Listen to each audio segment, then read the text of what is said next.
Halo semuanya, selamat datang kembali di channel ini.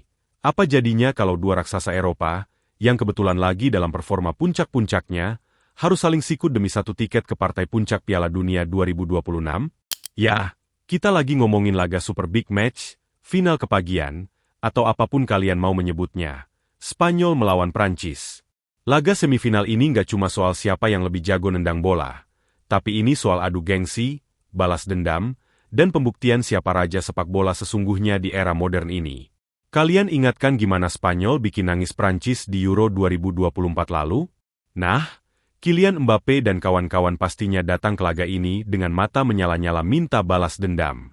Tapi masalahnya, Spanyol yang sekarang ini makin ngeri, Lamine Yamal makin matang, Nico Williams makin licin, Oyarzabal makan menggila dan skuad asuhan Luis de la Fuente ini kelihatan nyaris tanpa celah.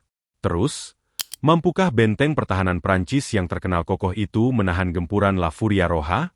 Atau justru kecepatan serangan balik Les Blues yang bakal bikin Spanyol gigit jari? Seperti biasa siapkan kopi kalian, karena di video kali ini kita bakal kupas tuntas, setuntas-tuntasnya, mulai dari perjalanan mereka, adu taktik yang bakal bikin pusing, sampai prediksi siapa yang bakal melenggang ke final. Jangan kemana-mana, tonton sampai habis, karena kita mulai bahasannya sekarang. Oke, sebelum kita masuk ke menu utama, mari kita bahas sedikit gimana sih perjuangan berdarah-darah kedua tim ini di babak perempat final kemarin. Jujur aja, perjalanan mereka nggak ada yang gampang. Kita mulai dari Prancis dulu. Skuad asuhan Didier Deschamps ini baru aja melewati hadangan yang lumayan bikin jantungan saat melawan Maroko. Ya, Maroko yang kita tahu selalu ngasih kejutan. Prancis dipaksa main taktis, sabar, dan nggak bisa buru-buru. Lini tengah mereka benar-benar diuji, tapi berkat kematangan mental dan kualitas individu yang di atas rata-rata, mereka sukses mengunci kemenangan dan melaju ke semifinal. Gak banyak gol memang, tapi kemenangan adalah kemenangan. Prancis membuktikan kalau mereka punya DNA turnamen, tahu caranya menang meskipun lagi nggak main cantik. Di sisi lain, Spanyol juga baru aja melewati partai yang gak kalah brutal ngelawan Belgia. Belgia dengan sisa-sisa generasi emasnya ngasih perlawanan sengit, tapi Spanyol tetap stay cool.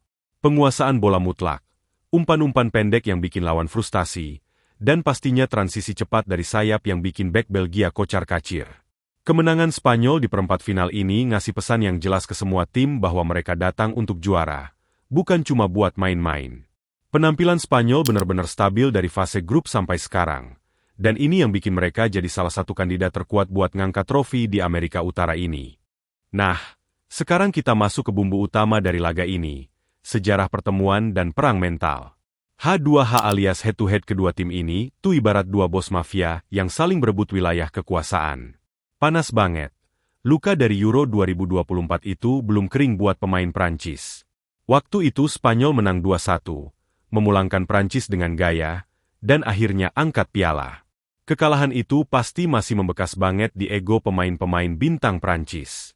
Kalian pikir pemain sekaliber mereka bakal terima gitu di ruang ganti Prancis saat ini? Motivasinya bukan cuma, kita harus masuk final, tapi lebih ke kita harus ngancurin tim yang udah bikin kita nangis 2 tahun lalu. Ini adalah bensin tambahan buat Prancis. Tapi, di sisi Spanyol, kemenangan masa lalu itu ngasih mereka keunggulan psikologis yang luar biasa. Mereka tahu persis celah di pertahanan Prancis. Mereka tahu gimana cara bikin gelandang Prancis kehilangan akal sehat. Spanyol turun ke lapangan nanti dengan rasa percaya diri yang meluap-luap. Mereka merasa superior. Pertarungan mental di lorong stadion sebelum kick-off nanti pasti bakal kerasa banget tegangnya. Siapa yang berkedip duluan, dia yang bakal hancur di lapangan. Spanyol dengan ketenangannya, atau Prancis dengan amarahnya, ini benar-benar kayak film action. Oke, tarik napas dulu, karena sekarang kita bakal masuk ke analisis taktik yang lebih dalam. Tiki-taka versi sekarang ini udah berevolusi jadi monster yang mengerikan. De la Fuente sadar betul kalau muterin bola di tengah aja nggak cukup buat nembus pertahanan parkir bus tim-tim modern. Taktik Spanyol sekarang ini berpusat pada yang namanya overload di satu sisi, buat menciptakan ruang kosong di sisi lainnya. Misalnya nih, mereka bakal ngumpulin banyak pemain di sayap kiri, main umpan 1-2 pendek, narik semua pemain lawan ke sana. Terus, secara tiba-tiba, ada umpan panjang diagonal sejauh 40 meter ke sayap kanan yang kosong melompong. Di sana udah ada winger super cepat yang siap lari masuk kotak penalti. Taktik ini sederhana diucapkan, tapi setengah mati buat dihentikan karena butuh visi dan akurasi umpan yang sempurna. Dan sialnya, gelandang Spanyol punya itu semua. Lalu, gimana cara Didier Deschamps merespons ancaman gila ini? Jangan pernah remehin otak taktik Deschamps. Dia itu pelatih pragmatis sejati. Baginya, sepak bola itu soal menang, bukan pamer skill. Menghadapi penguasaan bola Spanyol, Deschamps hampir pasti bakal masang blok pertahanan menengah ke bawah atau mid to low block. Artinya, Prancis bakal membiarkan bek Spanyol pegang bola. Tapi begitu bola masuk ke sepertiga tengah lapangan, pemain Prancis bakal ngepres habis-habisan. Deschamps bakal menginstruksikan para gelandang bertahannya untuk nempel ketat kreator serangan Spanyol. Nggak ada ruang buat bernapas, apalagi buat mikir mau ngumpan kemana. Prancis bakal menumpu pemain di tengah, memaksa Spanyol main dari pinggir, dan mengandalkan duel udara di kotak penalti yang mana bek Prancis sangat superior. Tapi senjata rahasia Prancis sesungguhnya bukan di pertahanan, melainkan di 10 detik pertama setelah mereka merebut bola dari Spanyol. Saat Spanyol asyik nyerang, bek sayap mereka pasti maju ke depan. Nah, ninggalin ruang kosong segede lapangan golf di pertahanan mereka. Begitu gelandang Prancis berhasil motong bola, umpan pertama bakal langsung diarahkan ke ruang kosong itu. Pemain depan Prancis itu punya kecepatan lari kayak mobil F1. Begitu mereka dapat bola terobosan, bek Spanyol yang tertinggal di belakang cuma bisa pasrah lihat nomor punggung mereka. Taktik Spanyol yang ofensif ini adalah makanan empuk buat serangan balik kilat ala Prancis. Kunci dari pertandingan ini, menurut pandangan saya, ada di pertarungan lini tengah. Ini bakal jadi zona perang sesungguhnya. Kalau kalian perhatiin, gelandang Spanyol itu pinter banget nyari posisi di antara garis pertahanan dan gelandang lawan. Mereka selalu bisa nerima bola sambil balik badan ngadep gawang. Kalau gelandang bertahan Prancis telat nutup ruang ini, Spanyol bakal leluasa ngirim umpan terobosan mematikan. Sebaliknya, kalau gelandang Prancis main brutal, main fisik, dan berhasil ngerusak ritme passing Spanyol, maka aliran bola ke depan bakal mampet.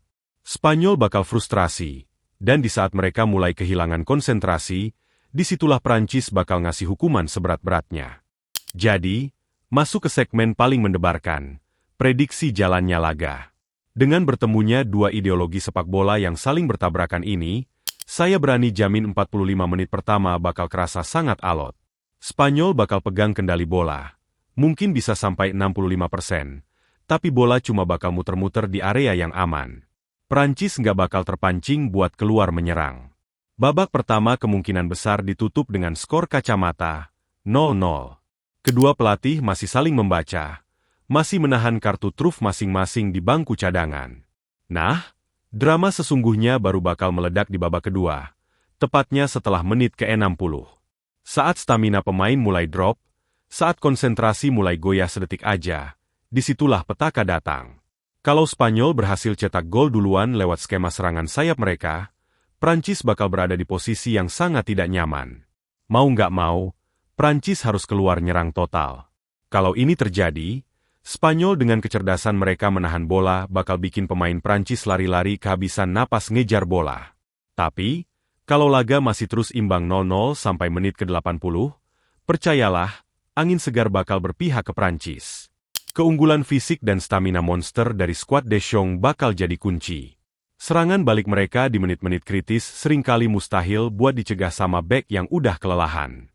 Banyak analis di luar sana yang memprediksi laga ini bakal berlanjut sampai ke drama babak tambahan waktu atau bahkan adu penalti. Kalau beneran sampai adu penalti, jujur itu murni soal nasib dan kekuatan mental, 50-50 buat kedua tim. Tapi, mengingat betapa besarnya ambisi balas dendam yang dibawa skuad Prancis, dan solidnya benteng pertahanan mereka di turnamen ini, laga bakal selesai di 90 menit waktu normal. Bukan pesta gol, tapi skor tipis yang menyakitkan. Prediksi saya, Prancis bakal menang tipis 1-0 atau 2-1 lewat skema serangan balik mematikan di babak kedua, sekaligus ngirim Spanyol pulang dan mengamankan tiket final Piala Dunia 2026. Balas dendam tuntas, sejarah baru tercipta. Tapi ingat ya, bos, semua yang kita bahas tadi itu cuma sekadar prediksi dan analisis di atas kertas. Namanya juga sepak bola. Bola itu bundar, dan hasil akhirnya murni ditentukan oleh keringat, eksekusi taktik, dan mental di atas lapangan hijau nanti. Sehebat apapun racikan strategi dari kedua pelatih, kejutan sekecil apapun di lapangan bisa langsung memutarbalikkan keadaan. Nah, sekarang giliran kalian. Buat kalian yang ngakunya pengamat bola paling tajam sejagat raya, coba dong tulis tebakan skor paling akurat versi kalian di kolom komentar sekarang juga. Gas kita adu mekanik dan adu argumen di bawah. Saya tunggu tebakan kalian. Jangan lupa klik like kalau kalian suka ulasan mendalam kayak gini, share ke grup nobar kalian, dan pastinya subscribe biar nggak ketinggalan seputar sepak bola dari channel ini. Sampai jumpa di video berikutnya.